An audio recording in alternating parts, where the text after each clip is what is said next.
Tuhan, saudara-saudara, kita bersama kembali pada kesempatan kali ini. Kita mau belajar lagi dari firman Tuhan. Kita mau mengerti apa yang menjadi kehendak Allah di dalam hidup kita. Tapi sebelumnya, saudara-saudara, mari saya ajak kita berdoa dulu bersama-sama supaya Tuhan hadir di tengah-tengah kita pada saat pemberitaan firman Tuhan disampaikan. Kita berdoa, saudara-saudara. Kami datang kepadamu, hati kami penuh dengan ucapan syukur, ya Tuhan Yesus, karena Engkau baik dalam kehidupan kami. Engkau Allah yang sempurna, Allah yang sanggup mengatur segala keadaan, ya Tuhan Yesus, termasuk juga dalam hidup kami, ya Tuhan. Saat ini kami akan dengarkan firman-Mu, mari berbicaralah dalam kami, ya Tuhan Yesus. Kami siap untuk mendengarkan firman Tuhan. Kami siap diajar oleh firman-Mu, ya Tuhan Yesus. Sebab itu kami serahkan semuanya pemberitaan firman-Mu ke dalam tangan Tuhan dari awal sampai pada akhirnya. Mohon kiranya Tuhan hadir di tengah-tengah kami. Tuhan yang memimpin pemberitaan ini, ya Tuhan Yesus. Dan biarlah nama Tuhan dipuji, dibesarkan, dimuliakan sampai selama-lamanya. Terima kasih ya Tuhan. Di dalam nama Tuhan Yesus Kristus kami sudah berdoa. Haleluya. Amin. Puji Tuhan, saudara-saudara, saya mengajak kita semua untuk membuka Alkitab kita dan kita akan membaca dari Injil Yohanes pasal 9 ayat 2 dan 3. Injil Yohanes pasal 9 ayat 2 dan 3. Demikian firman Tuhan. Murid-muridnya bertanya kepadanya, "Rabi, siapakah yang berbuat dosa? Orang ini sendiri atau orang tuanya sehingga ia dilahirkan buta?" Jawab Yesus, "Bukan dia dan bukan juga orang tuanya, tapi karena pekerjaan-pekerjaan Allah harus dinyatakan di dalam dia." Saudara-saudara, ketika Yesus lewat dan melihat ada seorang yang buta sejak lahir, murid-murid kemudian bertanya kepada Yesus, siapa yang berdosa nih? Waktu melihat orang buta sejak lahir itu, mereka bertanya kepada Tuhan Yesus, "Rabi, siapa yang berdosa? Orang inikah atau orang tuanya sehingga dia dilahirkan buta?" Buat saya agak lucu, saudara-saudara, ya, pertanyaan ini. Tidak mungkin rasanya kalau seorang yang lahir dalam keadaan cacat lalu diduga bahwa orang itu bersalah, berdosa karena dosa yang dia buat, lalu dia lahir dengan keadaan yang tidak normal, saudara-saudara. Bagaimana dia berbuat dosa padahal dia sendiri belum dilahirkan? Tapi memang begitulah banyak orang. Ada cukup banyak orang yang berpendapat bahwa penderitaan termasuk sakit penyakit, usaha yang bangkrut, mengalami PHK, dan sebagainya, saudara-saudara. Hal-hal itu disebabkan oleh dosa dari orang tersebut. Ada banyak orang yang berpendapat demikian. Orang-orang Yahudi pada zaman Yesus ada di dalam dunia ini pun mereka berpendapat seperti itu. Buktinya murid-murid bertanya kepada Yesus. Mereka katakan, "Rabi, siapakah yang berbuat dosa? Orang ini sendiri atau orang tuanya sehingga ia dilahirkan buta?" Ini bisa terjadi benar, saudara-saudara. Maksudnya ini bisa saja adalah satu kebenaran. Karena kesalahan yang dibuat oleh seseorang itu kemudian mengalami hal-hal yang tidak menyenangkan. Kita anggap itu sebagai suatu hukuman Allah bagi dirinya karena apa yang sudah kesalahan yang sudah dibuatnya, saudara-saudara. Kita dapat membaca contoh-contoh, ada banyak contoh-contoh dalam Alkitab tentang ini. Misalnya bangsa Israel, mereka tidak percaya bahwa mereka sanggup masuk ke tanah Kanaan dengan pimpinan Tuhan. Lalu mereka menolak untuk masuk tanah Kanaan karena informasi dari 10 orang pengintai yang tidak baik. Dan kemudian Tuhan menghukum mereka. Mereka diputar-putar di padang gurun selama 40 tahun. Dan ini adalah sesuatu yang mereka alami, kesusahan yang mereka alami karena kesalahan mereka. Tapi tidak selalu hal itu terjadi, saudara-saudara. Tidak selalu hal itu terjadi yang seperti itu. Contohnya orang buta yang sejak lahir dia buta, seperti dalam bacaan kita hari ini. Dia buta dalam keadaan dari sejak lahir, maksud saya. Lalu kemudian murid-murid bertanya seperti itu, dosa siapa ini Tuhan? Tapi kemudian Tuhan menjawab, bukan dia dan bukan juga orang tuanya, tetapi karena pekerjaan-pekerjaan Allah harus dinyatakan di dalam dia. Saudara, orang buta itu buta, tapi bukan karena dosanya. Bukan pula karena dosa orang tuanya. Tapi ada rencana Tuhan yang lebih besar dari itu, saudara-saudara. Kebutaannya adalah sarana untuk menyatakan pekerjaan Allah. Tahukah saudara bahwa setiap kita, setiap orang percaya, Allah mempunyai rencana dalam hidup kita semua. Allah mempunyai satu rencana yang sudah Allah atur, yang sudah Tuhan atur untuk setiap orang percaya. Yeremia pasal 1 ayat 4 dan 5 katakan, Yeremia 1 ayat 4 dan 5. Firman Tuhan datang kepadaku bunyinya, sebelum aku membentuk engkau dalam rahim ibumu, aku telah mengenal engkau, dan sebelum engkau keluar dari kandungan, aku telah menguduskan engkau. Aku telah menetapkan engkau menjadi nabi bagi bangsa-bangsa. Firman Tuhan kepada Nabi Yeremia, Tuhan katakan, sebelum Tuhan membentuk Yeremia dalam rahim ibunya, Allah sudah mengenal Nabi Yeremia. Dan Allah sudah mempunyai satu rencana yang besar bagi Nabi Yeremia. Untuk apa? Untuk menjadi nabi bagi bangsa-bangsa, saudara-saudara. Dan kalau ada seseorang atau dalam hidup kita, kita melihat seseorang, mereka sakit atau mereka mengalami kesusahan dan sebagainya. Maaf saudara-saudara, jangan terlalu cepat untuk menghakimi orang yang menderita itu. Mungkin saja Allah mau memakai penderitaannya itu untuk satu maksud dan memberitakan pekerjaan-pekerjaan Allah yang besar bagi orang lain, khususnya bagi orang lain yang belum mengenal Tuhan. Dalam hidup Rasul Paulus, kita kenal seorang rasul besar bernama Rasul Paulus. Ya saudara-saudara, dia seorang yang jahat. Dia seorang yang tukang menganiaya orang-orang percaya. Tapi pada satu kali Tuhan panggil dia, Tuhan selamatkan dia, Tuhan berbicara kepada Rasul Paulus dalam perjalanannya menuju ke Damsyik. Kisah Para Rasul 9 ayat 10 sampai 15 katakan begini. Kisah Para Rasul 9 ayat 10 sampai 15. Di Damsyik ada seorang murid Tuhan bernama Ananias. Firman Tuhan kepadanya dalam suatu penglihatan. Ananias, jawabnya, ini aku Tuhan.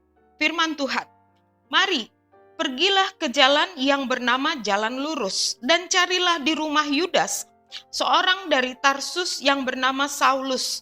Ia sekarang berdoa. Dan dalam suatu penglihatan ia melihat bahwa seorang yang bernama Ananias masuk ke dalam dan menumpangkan tangannya ke atasnya, supaya ia dapat melihat lagi.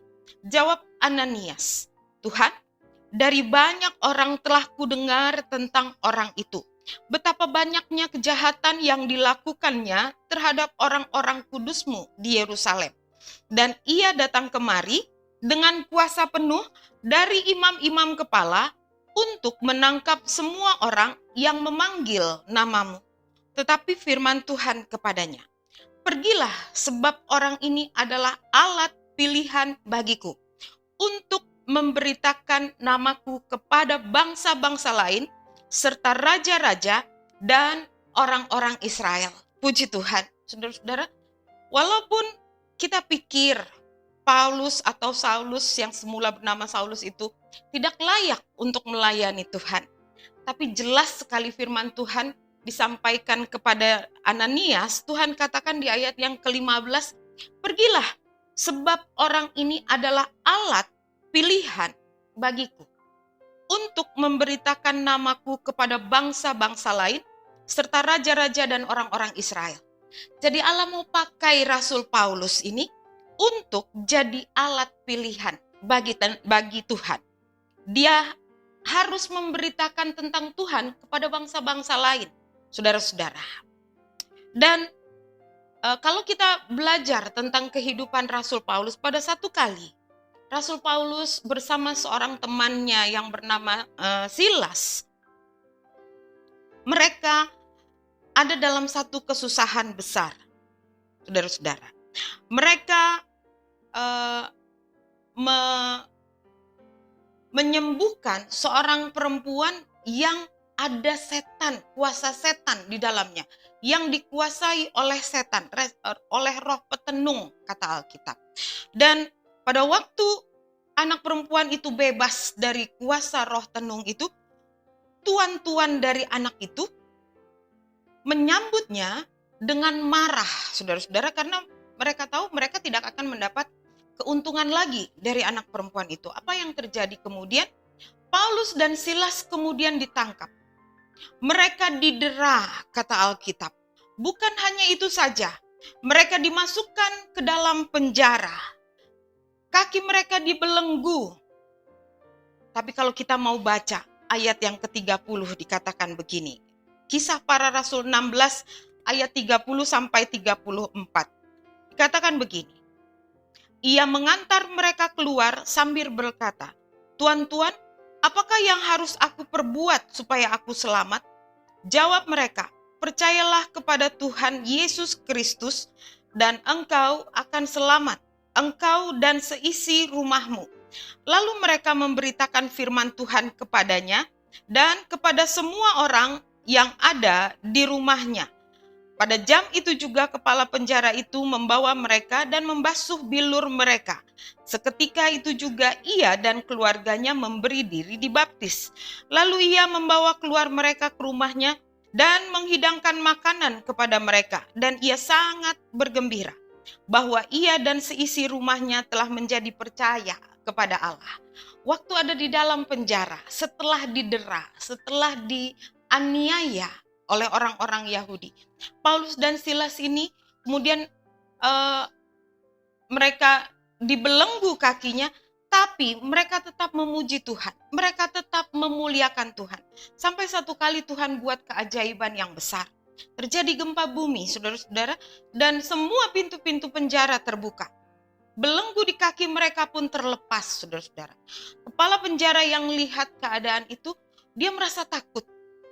Takut kalau orang-orang dalam penjara itu akan melarikan diri. Dia harus bertanggung jawab untuk hal ini. Tapi kemudian Paulus dan Silas katakan, "Jangan celakakan dirimu."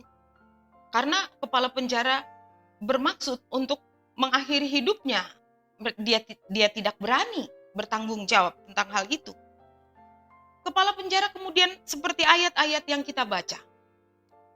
Dia bertanya, "Bagaimana supaya saya selamat?" katanya. Paulus dan Silas menjawab, "Percayalah kepada Tuhan Yesus Kristus dan engkau akan selamat, engkau dan seisi rumahmu." Kalau kita mau bertanya, saudara-saudara, karena apa Paulus dan Silas ini di penjara? Kita pasti dapat menjawab bahwa ini adalah karena memberitakan nama Tuhan, karena melayani Tuhan. Tapi kalau kita mau mengubah pertanyaan kita sedikit saja, untuk apa Paulus dan Silas ini di penjara? Saudara-saudara, kita akan mengerti bahwa ada satu maksud yang besar dari Tuhan Yesus, dari Allah yang kita layani, untuk menyampaikan kabar selamat bagi kepala penjara dan seisi rumahnya. Bayangkan saudara-saudara, hanya untuk satu keluarga Paulus dan Silas mengalami begitu banyak penderitaan di dalam penjara. Dari sebelum di penjara sampai di dalam penjara, saudara-saudara. Untuk menyelamatkan satu keluarga. Bukankah ini penderitaan yang mereka tanggung bukan atas kesalahan mereka? Tapi karena ada maksud Allah yang besar, Tuhan mau memakai Paulus dan Silas untuk kemuliaan dan kebesaran namanya. Kalau kita melihat kehidupan dari Tuhan Yesus Kristus sendiri, dia tidak pernah berbuat dosa, tapi dia harus menanggung dosa kita. Dia harus disalibkan, padahal dia sempat katakan kepada Allah Bapa, kalau boleh, biarlah cawan dosa ini lalu daripadaku. Kalau boleh, tapi Allah tidak membiarkan permohonannya itu dikabulkan. Allah tetap mengizinkan Yesus mati di kayu salib. Darahnya tertumpah untuk menebus segala dosa kita. Yesaya 53 ayat 1 sampai 4 katakan. Yesaya 53 ayat 1 sampai 4. Siapakah yang percaya kepada berita yang kami dengar, dan kepada siapakah tangan kekuasaan Tuhan dinyatakan? Sebagai taruk ia tumbuh di hadapan Tuhan, dan sebagai tunas dari tanah kering. Ia tidak tampan dan semaraknya pun tidak ada, sehingga kita memandang dia, dan rupa pun tidak, sehingga kita menginginkannya. Ia dihina dan dihindari orang, seorang yang penuh kesengsaraan dan yang biasa menderita kesakitan. Ia sangat dihina sehingga orang menutup mukanya terhadap dia. Dan bagi kita, dia tidak masuk hitungan. Tetapi sesungguhnya penyakit kitalah yang ditanggungnya, dan kesengsaraan kita yang dipikulnya. Padahal kita mengira dia kena tulah, dipukul dan ditindas Allah. Kalau mau melihat kehidupan Yesus, saudara-saudara, terutama pada saat dia disalibkan, semua orang mengira dia kena tulah. Padahal bukan itu yang Allah maksudkan. Ada satu rencana Allah yang besar sekali untuk keselamatan setiap manusia. Saudara-saudara, bersyukur kepada Tuhan, bersyukur kepada Allah, bersyukur kepada Tuhan Yesus Kristus. Dia rela mati bagi kita. Dia rela menanggung sengsara akibat dosa yang tidak dilakukan, hanya untuk menebus dosa kita, hanya untuk menjalankan misi Allah, yaitu keselamatan bagi setiap manusia, sehingga kita dapat jadi anak-anak Tuhan, kita dapat berkenan di hadapan hadirat Tuhan sampai pada saat ini. Saudara-saudara, kalau saudara ada di dalam keadaan yang tidak baik pada saat ini, jangan terburu-buru menyalahkan dirimu. Mungkin ada maksud Tuhan yang besar. Dia mau memakai saudara, dia mau memakai saya, kita semua untuk kemuliaan dan kebesaran nama Tuhan. Kalau saudara lihat ada seorang yang menderita, seorang percaya yang menderita, jangan terburu-buru menuduh dia melakukan satu kesalahan yang besar. Mungkin ada maksud Allah yang akan Allah lakukan dalam hidupnya. Mari doakan orang itu. Mari kita berdoa untuk segala sesuatu yang ada di dalam hidup kita yang Allah luaskan terjadi. Sekalipun itu tidak menyenangkan. Katakan kepada Tuhan, Tuhan, kalau Engkau saja mau menderita demi rencana Allah tercapai, aku pun juga. Hidupku kutaruh dalam tangan-Mu. Apapun yang terjadi, biarlah di dalamnya nama Tuhan dipuji, dimuliakan, dibesarkan sampai selama-lamanya. Inilah yang menjadi kekuatan bagi kita dalam menjalani hidup kita. Puji Tuhan. Mari kita naikkan doa kita kepada Tuhan. Minta kekuatan dari Tuhan. Dan Tuhan akan menolong kita semua. Saya mengajak kita semua untuk berdoa bersama-sama setelah kita mendengar firman Tuhan pada saat ini. Tuhan Yesus, kami datang kepadamu. Hati kami bersyukur, berterima kasih untuk segala sesuatu yang Tuhan buat. Apapun yang Tuhan izinkan terjadi dalam hidup kami orang percaya, itu baik adanya. Ya Tuhan Yesus, Tuhan kiranya Engkau bekerja di dalam hidup kami. Bekerjalah dengan seluas-luasnya untuk kemuliaan dan kebesaran nama-Mu. Engkau yang ampuni segala kesalahan kami, tapi tetaplah bekerja untuk kemuliaan dan kebesaran nama Tuhan. Berikan kepada kami semua kekuatan, dari hari ke hari, supaya kami tetap dapat berjalan dalam rencana Allah yang heran dan mulia itu. Terima kasih ya Tuhan, kami serahkan semua ke dalam tangan-Mu. Di dalam nama Tuhan Yesus Kristus kami sudah berdoa. Haleluya.